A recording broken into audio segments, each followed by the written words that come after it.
نشرة الأخبار المحلية تأتيكم مباشرة من الشروق الإخبارية، وفيها: هزة أرضية بقوة 5 درجات بمنطقة مزيرة ببسكرة.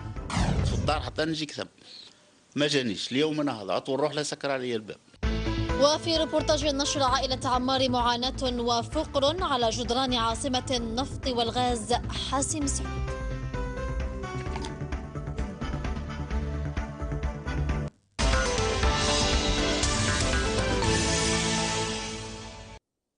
على الصعيد الاجتماعي، لم تجد صرخة عائلة عمار بعاصمة النفط والغاز آذانا صاغية، ولم يشفع لها قرب الثروات من حيها الشعبي الذي زاره أكثر من مسؤول، ولا السلطات المحلية التي دخلت منزلها وطمأنتها أكثر من مرة في أن تسوي لها قضية السكن، ليبقى مسعود عماري المعاق في هذه العائلة المعوزة يأمل أن يتحقق حلمه في سكن يأويه وعائلته.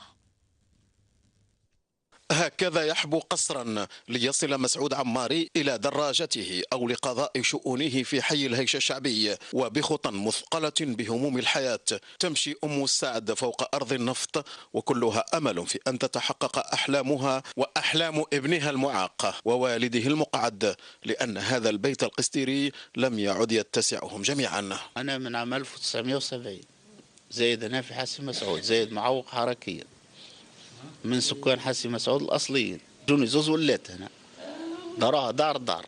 بالتالي هذا غاسر، قلت له رئيسك انت قدام الناس الكل، اولاد شيء يلحقوا، اولاد شيء يسكنوا، ليله الريح ما نلقوش وين نطيبوا، ما نلقوش وين نغسلوا في الطوالات. حدثتنا أم السعد التي تبخرت جميع أحلام أسرتها في شتى أنواع الوعود، وما وعدت به كان مجرد كلام عابر. يعني حالة يرثى لها، وخاصة تعتبر الحالة الأكثر سوء هنا في بلدية حاسم سعود يعني، وسنوات عديدة وهو على هذا الحال، يعني لما التفت ليه الحالة هذه كان قاعدة فيها كما هكا، ما مفوت حتى واحد. في أغنى بلدية في الجزائر تعيش إذن هذه العائلة اليوم أرذل أيام عمرها، فالحرمان والتهميش في ظل صمت المسؤولين المحليين هو عنوان يومياتها، ليبقى السؤال الحارق: متى تتحقق في عاصمة النفط والغاز الأحلام البسيطة لعائلة عماري؟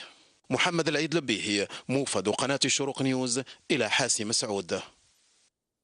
ختام النشرة، موعدنا يتجدد غدا بحول الله، ما بعد قليل أخبار والثقافة مع الزميلة سميرة إيراتني.